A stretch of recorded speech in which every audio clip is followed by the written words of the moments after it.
A very good morning to all of you. And I need not repeat that it's a pleasure to come to Government College again. In fact, even though I was teaching in another college, I was quite familiar with this college during my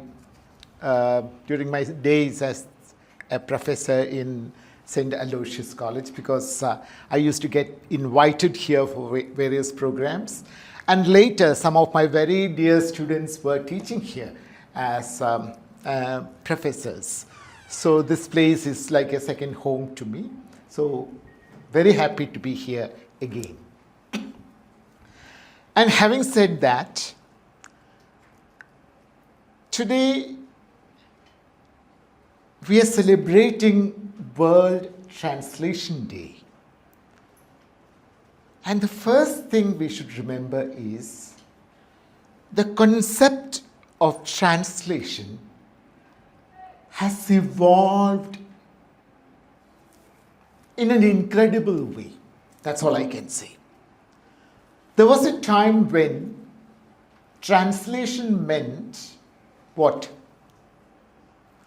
Rendering a text in one language to another language, which was a very easy way of understanding translation. In fact, a few years back, when I was forced to do a small translation for an anthology, in fact, I also decided, anyway, it wasn't my profession, somebody was persuading me. After completing one story, I decided that no, this is not for me. Because translation now is a massive responsibility. There are so many things you have to think about. Because I was translating a story called Thirendu Manjudarude Amma by Lalitambika Andajanam. And that story itself was complicated because the story was about a Bangladeshi refugee woman who had come to India during the agitation in Bangladesh. So she herself, the writer herself, was doing some kind of a cultural translation, telling the story of a Bengali woman who had lived only in a Bengali ethos, and she is writing that in Malayalam. That itself is a translation. And now I was struggling to put that in English. And all through, my confusion was, what do I translate and for whom do I translate? Do you get the point? Because for whom am I translating became a very important issue. Obviously, I was translating it to English. So should I make it easy for the English reader to understand? But then, if I make it easy for the English reader to understand, I might end up killing the Bengali ethos in that story. But then, if I try to retain the Bengali ethos, then I might render something not easily understandable to an English reader. And this is just one of the 200,000 confusions that faced me. Anyway, I somehow managed to finish it. Fortunately, my publisher was happy with it, and I also decided that this is not a struggle I want to take up after that. If I am to do just, you know the whole story of, I'm sure you must have studied it, no? Did any of you study an essay called Englishing Indulekha? No, it's not being taught, no? There was a time when it was being taught. See, I mean, you know the novel Indulekha. What do you know about it? Eh? പറയൂ. You tell me. What is significance of Indulekha? Oh, what way is it considered significant? Yes, I'm glad that you added that word. It is considered as the first proper Malayalam novel. So obviously there are improper novels before that. First proper Malayalam novel. And then almost immediately Indulekha was translated to English. You know who? Who wrote Indulekha? What was he? His profession? He has written only 2 or 3 books. What was his profession? He was the clerk of an advocate.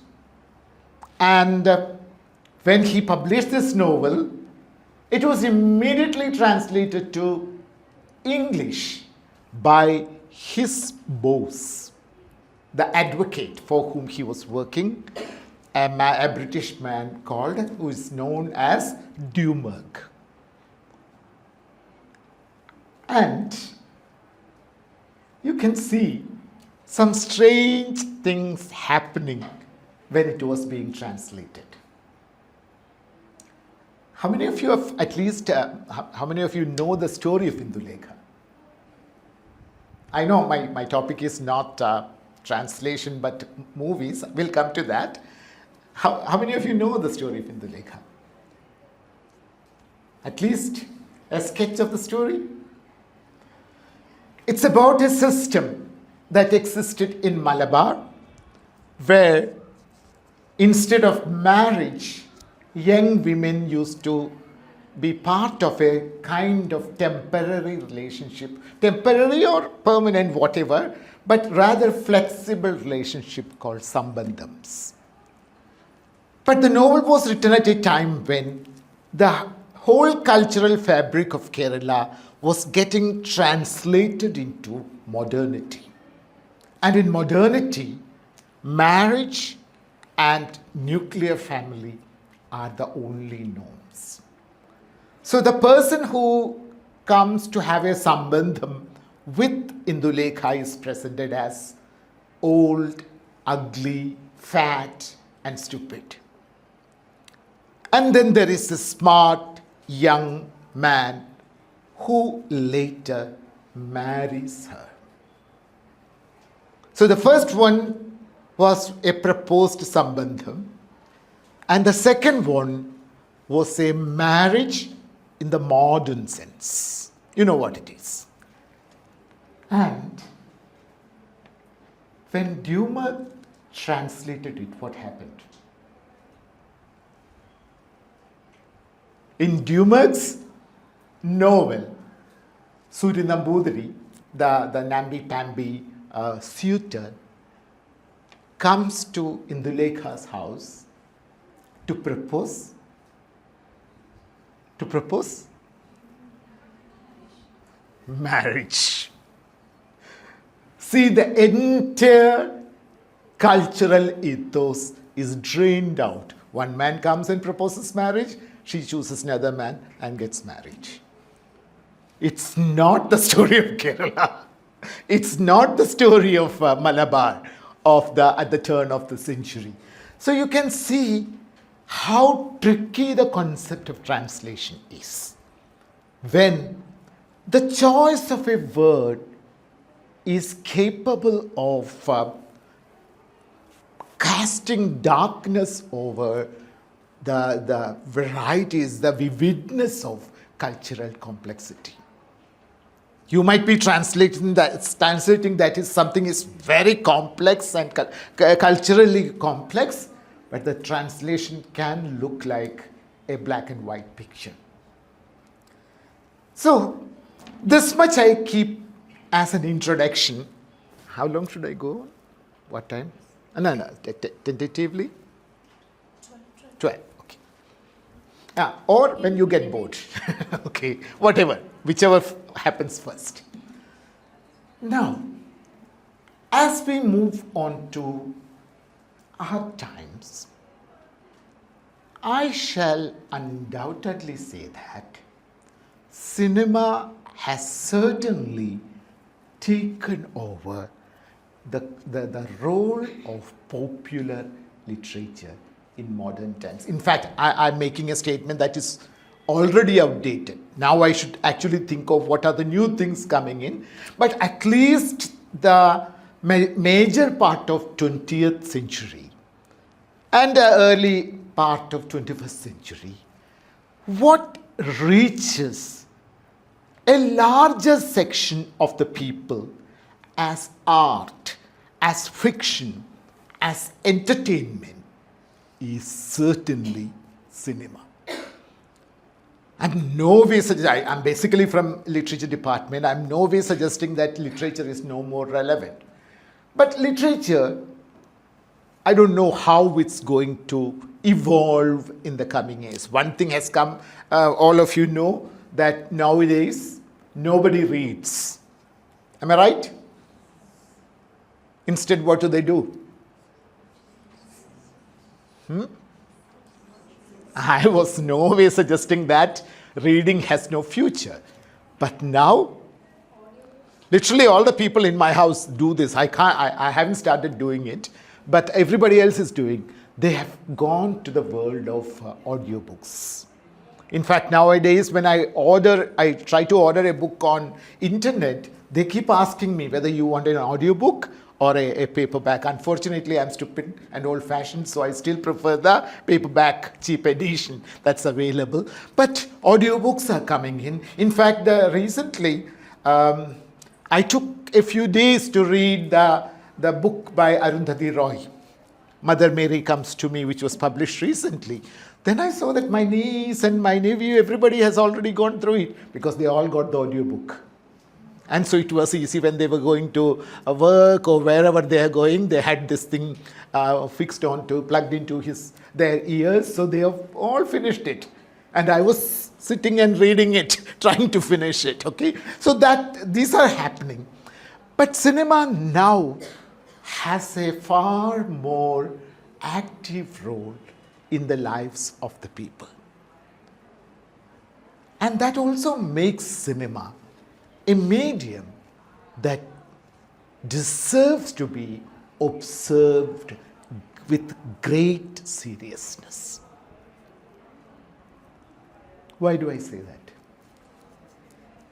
Do you agree with it? Yes or no? Why do I say that cinema deserves to be taken seriously? I'm no way suggesting that we are all stupid, we will believe everything that we see in the movie. Nothing like that. But being both visual and auditory, cinema has a far greater impact on the person who gets exposed to cinema. While reading, half the creation happens where? When you are reading a novel.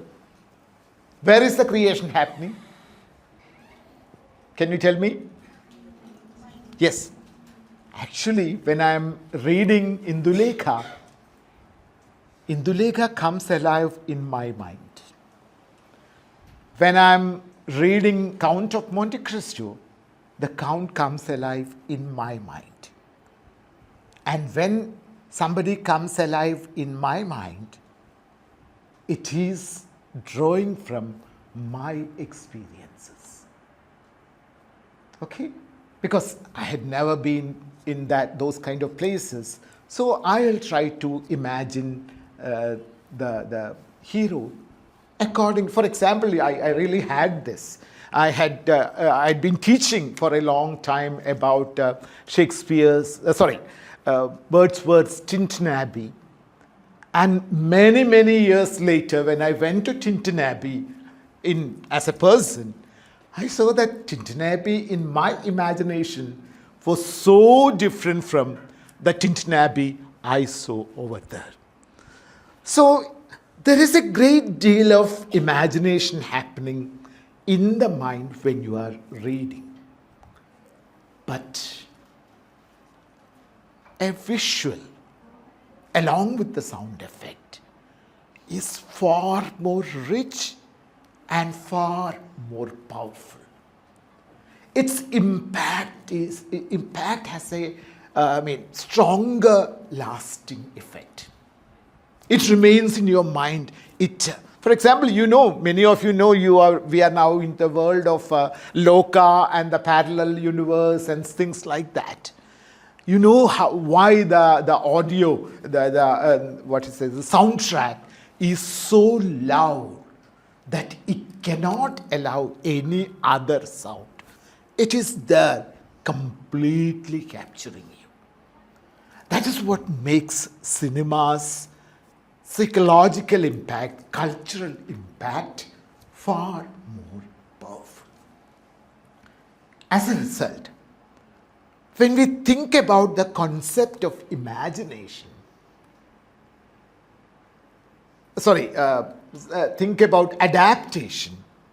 Adaptation in cinema has greater complexity, which you as young people trying to engage with this medium should be well aware of.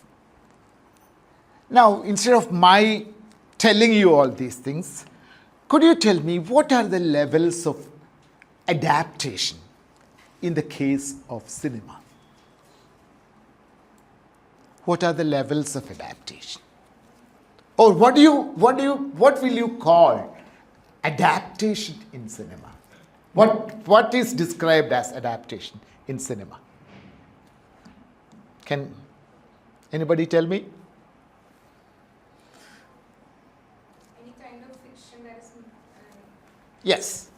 One easiest or the first thing that comes to our mind is a kind of a literary text, then getting adapted to the visual language.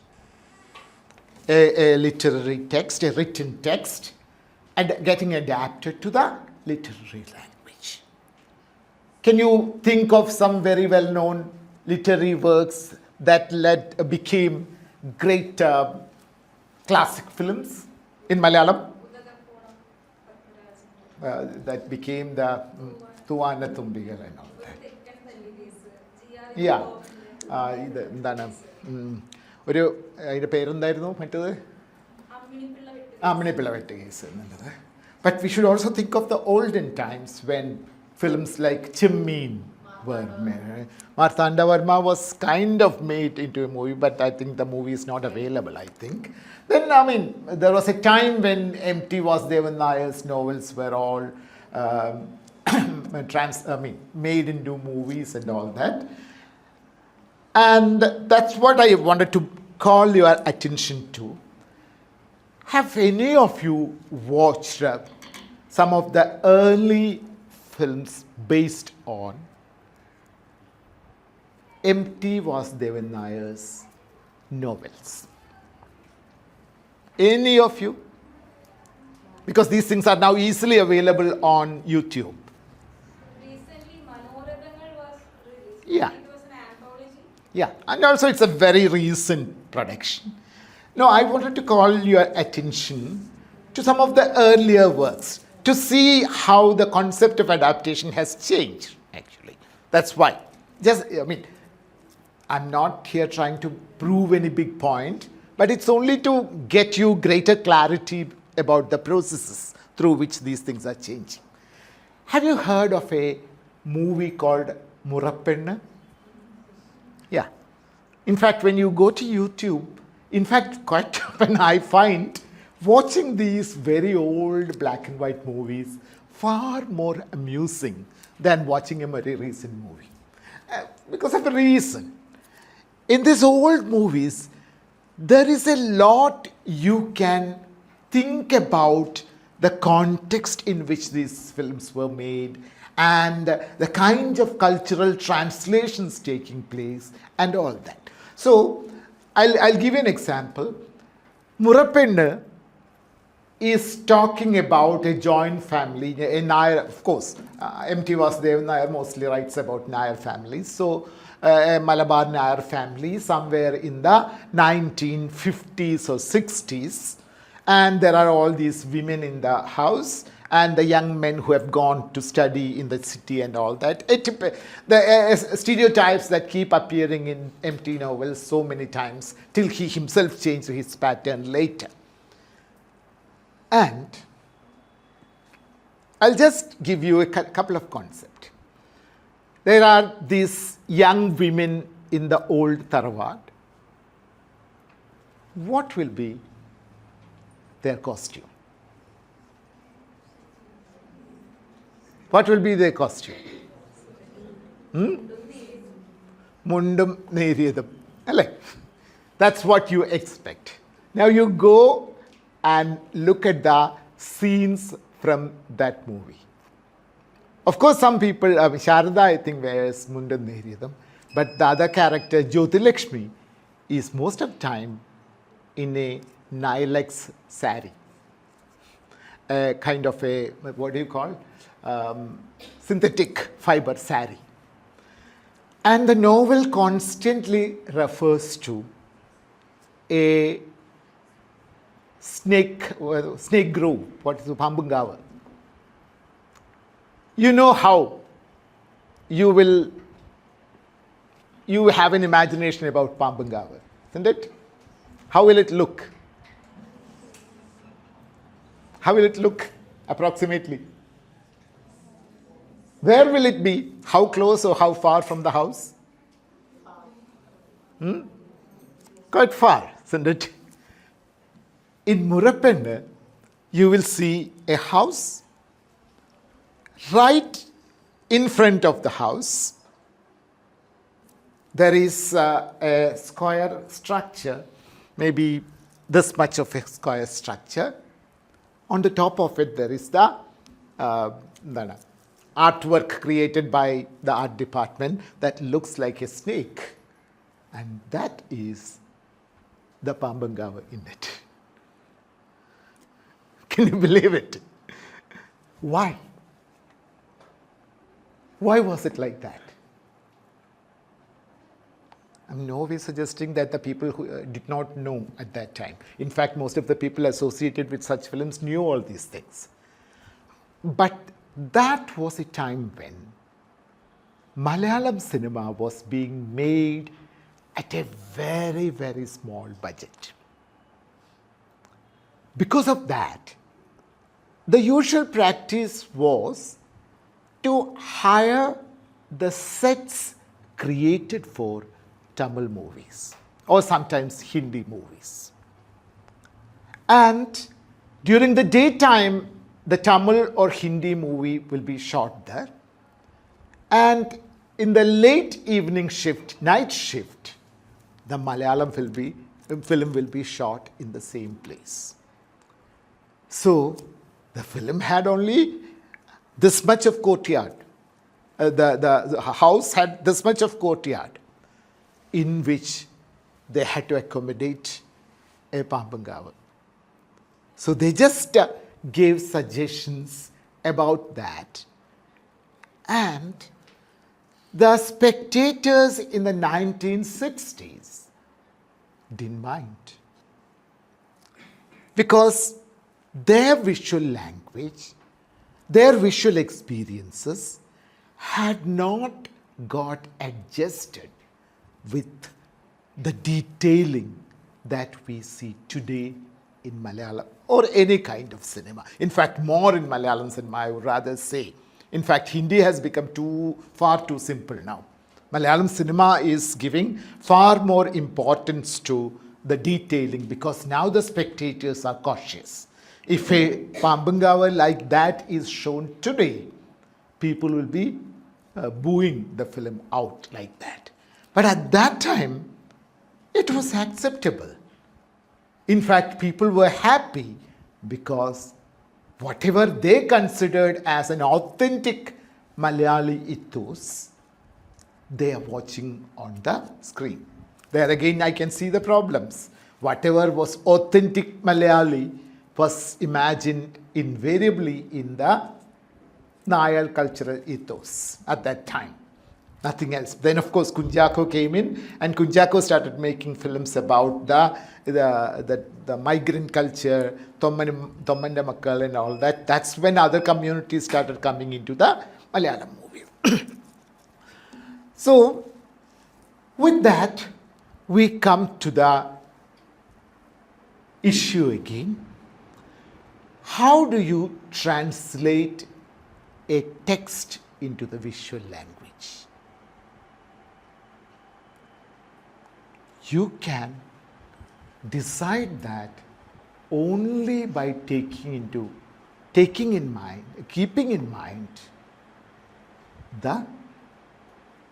a term from literature. What kind of reader? The implied reader. Have you heard of that word? Implied reader? Because every text includes a reader. Are you with me? Every text, any text can be created only by implying a reader. And without the reader, the text cannot come into existence. The implied reader is definitely different from the actual readers who encounter the text, because the actual readers will be diverse. But the implied reader is definitely someone who literally holds the focus of the text. So in the Malayalam cinema of the 1960s, the implied reader was anyone who was happy with something that looks like a representation of Kerala in a movie. But times have changed drastically, and as we stand in 2025, what is the condition of Malayalam cinema? What do you think of contemporary Malayalam cinema? What kind of movies do you watch? Anyone? What's the last Malayalam movie you watched? Everyone Loka? Anything else? Because, if I keep on talking, it will be boring. So I'd like to listen to your interactions, your responses. What type of movies do you watch? If I'm talking about movies, I should know what kind of movies you watch. Anybody? Last movie you watched? Loka. Same? Actually, there are no movies to watch now. This is only one available, and the other one disappeared in one day, isn't it? Odum Kudura, Chadum Kudura or something. So I couldn't get it. Even I couldn't watch it. I tried to watch all Malayalam movies in the theatres, but I missed it too. Okay. So what exactly is the new horizon opening up in front of Malayalam cinema?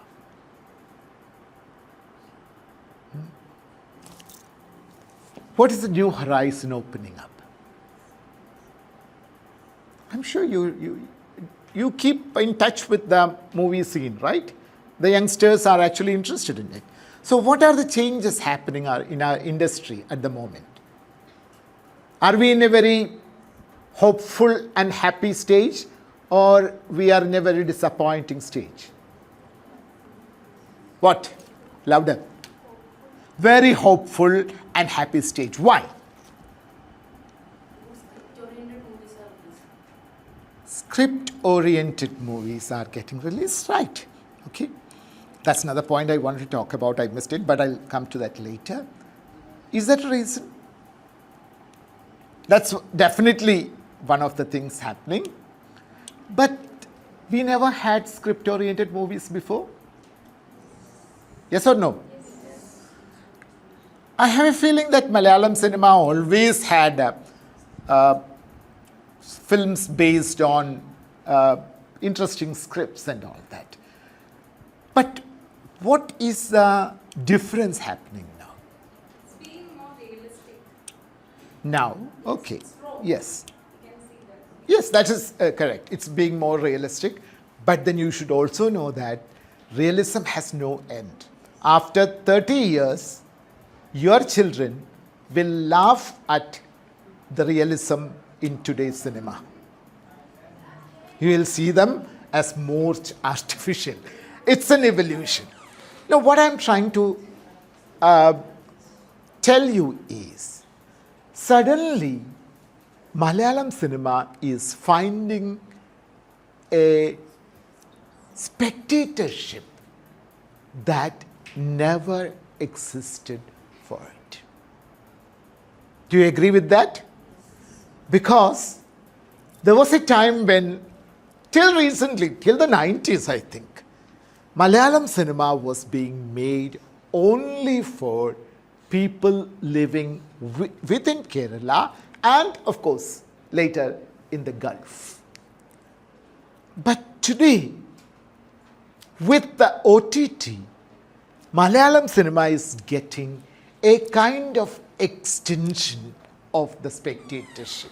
Suddenly, people in villages in UP or people outside India, people in places like Pakistan. In fact, recently I saw one Pakistani actress saying that I really enjoy watching Malayalam films and all that.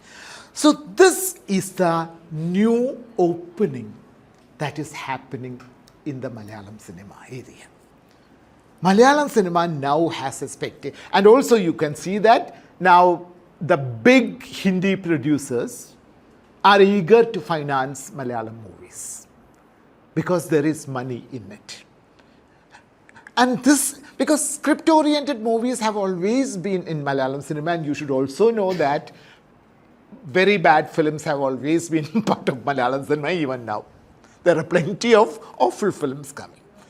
But the new change is the possibility of better money coming in and the new responsibility of creating more exciting texts whose implied reader or implied spectator is no more someone who is confined to Kerala. Malayalam cinema is suddenly addressing an implied reader who could be in any part of the world. And this is the new possibility coming up in the case of Malayalam cinema. Now, I'll mention a few more things, and after that we can have kind of a question-answer session, because one way talking after some time can be boring. Another thing is, why is it that Malayalam cinema gets this new, whatever can be called, global spectators, while other regional Indian cinemas are not equally lucky? What could be the reason? Intercultural influences. Louder? The intercultural influences. Some of these movies are made, or the cultural background is of a different state. Yeah. So they have a wider spectatorship. So that intercultural influence is Yeah, my question was, Malayalam being a regional cinema is now getting an international audience. Whereas, say, for example, the same cannot be said about the Telugu cinema or, say, Kannada cinema. No international audience going after that in a similar way. Of course, there might be a Kantara or something, but Kantara is not. That's the kind of cinema which is made in any big film industry. So, can you really call it, even though it speaks Kannada, can it be called authentically this thing? Of course, I know. We bring in ethnicity, but what kind of ethnicity is debatable. And what could be the reason for it? See, I'm saying these things because some of you might potentially take up research in the case of cinema. And today when we think about cinema, in fact, recently somebody was telling me about the kind of research happening in cinema. One of the limitation I feel is cinema research has rarely moved beyond interpretation or primary readings. Do you understand the term primary reading? Primary reading? You read a text and try to explain why this is happening in it. For example, in the case of the hundreds of Loka reviews, it's also heartening to see that the reviewers saying that, oh, this color is being used there. It means this thing. I mean, which is very valid. Or this costume is given to her at this time. And that means this. Okay? Obviously, you know, there's a phrase in Malayalam, the brilliance of the filmmaker. In fact, that Dileesh Pothan is famous for that. Pothet and brilliance and all that.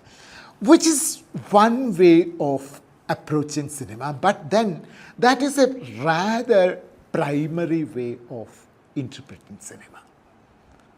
Our film studies rarely go beyond that to the level of secondary reading. What do you understand by secondary reading?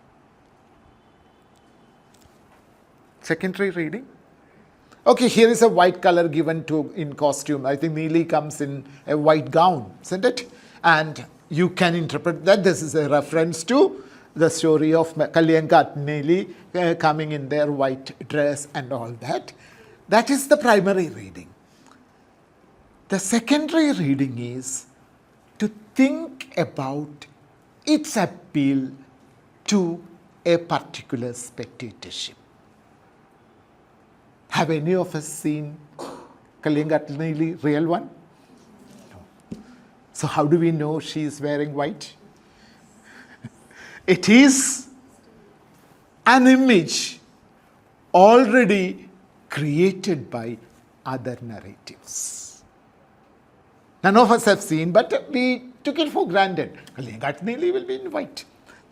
And more, we say that more because of watching the troll videos or reels or comic reels and all that, where these people come in white all the time. So secondary reading is, what are the ways in which a particular film text addresses a spectator so as to create pleasure in his mind? Because basically, cinema is trying to create is pleasure, visual pleasure. Not in a negative sense, in a very positive sense I'm saying, cinema is a pleasure machine. Even the saddest movies, you must have heard of a movie called, Akashadooda. Have you heard of it? Yes. It is sad, people keep crying, but then pleasure is not laughing alone. There is pleasure in crying. Okay? And that is why we watch, horror movies. We watch like this. That is the pleasure of. So there are very complicated ways of pleasure. And cinema's primary aim is to engage with the possibilities of pleasure. It's the same with all media, or all kinds of entertainment media. But emphatically, it is the purpose of cinema. So, this is an area in which Malayalam cinema appear to be doing fairly well. To get a more precise sense of the implied reader, the reader to whom this text is going to be addressing.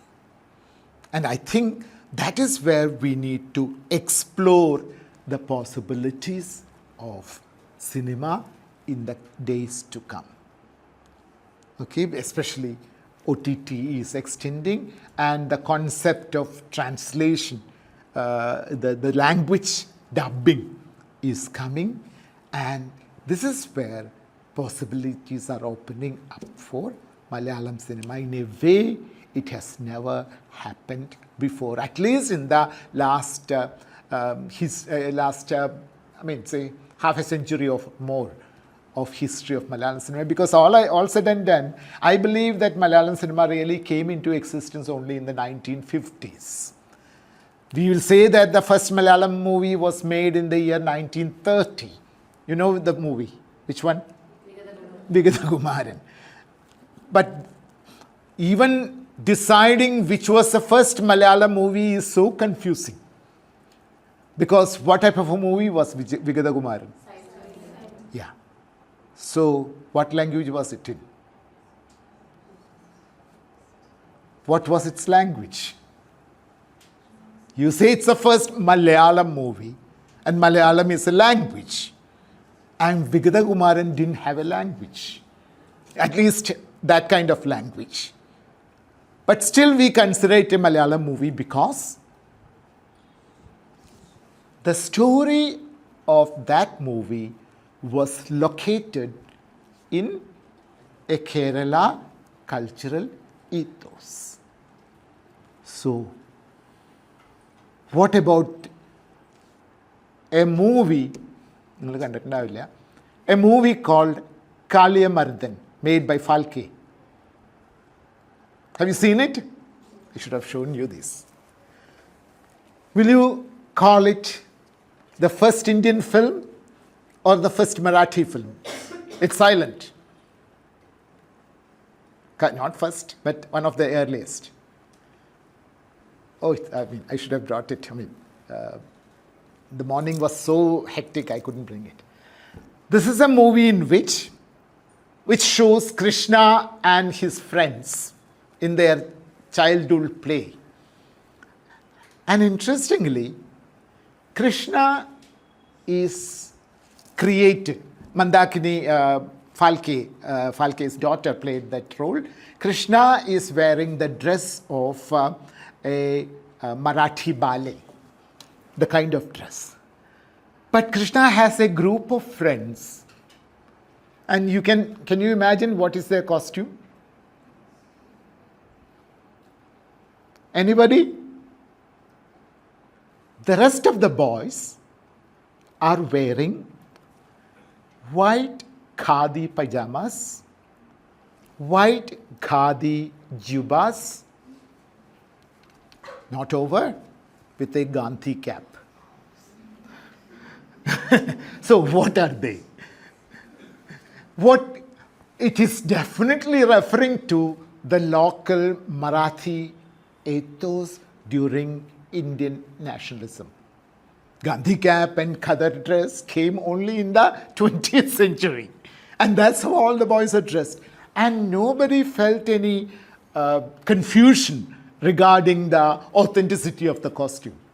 Krishna is dressed like a dancer in a dance drama, but the rest of the boys are all in white kurta and white Gandhi cap. So, how will you describe that movie? Is it a Marathi movie? Or is it an Indian movie? Or if it is considered as an Indian movie, then how does it imagine India? In what terms? Because Indians are not just one religious community. So this kind of confusions can exist in the case of the authenticity of the movies. Anyway, what I was trying to say is that when Malayalam cinema really became a film industry only during the 1950s, till between 1930 and 1950, I think only 5 or 6 films were being made. Altogether 5 or 6 films. But that didn't mean that Malayalis were not watching movies. What were we doing? What kind of films were we watching? Anybody? from 1920 onwards, there were touring film talkies working all over Kerala. At that time, the concept was to start the shows during the dry season and stop the shows before the monsoon arrives. So people were watching movies. They were watching movies made in the West by the British producers, and they were also watching movies made by Falke and Tamil producers and all that. So when a film like Vigada Kumaran came, we already had a very, very strong cine literate spectator here. And more than that, you also know that there is a crucial difference between other Indian languages and Malayalam cinema when it comes to cinema. Regarding the first recognized movie in that language, which I think is very, very important. It really defined the trajectory of Malayalam cinema later. Can anybody make a guess?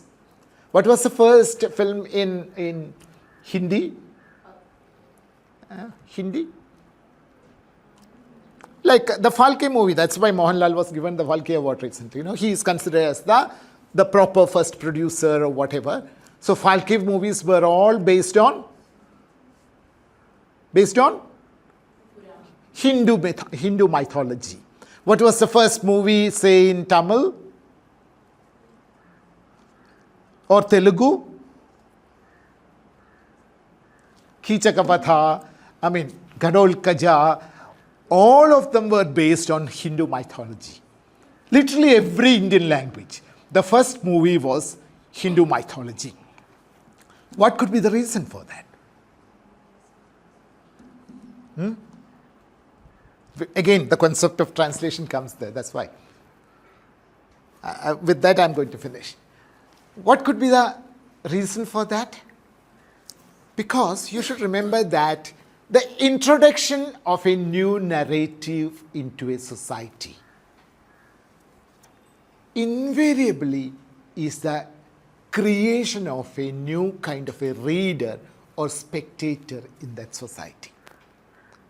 So these films were all based on Hindu mythologies because people could immediately understand the stories, because these were stories which everybody knew. So the filmmaker did not have to struggle to communicate the visual language. The things were understood quickly. But when Malayalam cinema comes in 1930, people had already familiarized themselves with the language. As a result, Malayalam cinema could confidently move into a social narrative. So the first Malayalam cinema had a social narrative, not a mythological one. Well, I think you got a little tired, so I'm kind of stopping here.